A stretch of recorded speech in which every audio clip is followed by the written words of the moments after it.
Benjamin புயலால் தருமபுரி மாவட்டத்துல தொடர்ந்து கனமழை பெஞ்சு வந்திருக்கு.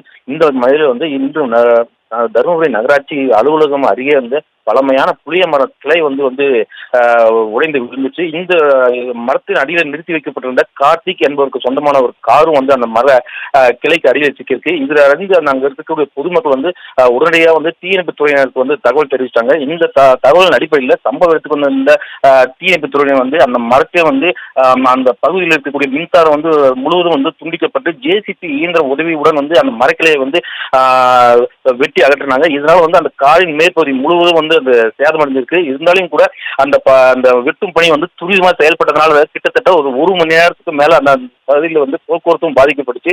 அது மட்டும் இல்லாம அந்த பகுதியில் 24 மணி நேரமும் பொதுமக்கள் நடமாட்டம் அதிகமா இருந்து இருக்கும். ஆனாலும் கூட இந்த மரக்கிளை உழந்ததுனால அந்த பகுதியில் போக்குவரத்தும் பாதிக்கப்பட்டு அந்த பகுதிக்கு பொதுமக்களும் மிகுந்த சிரமத்துக்கு ஆளானாங்க.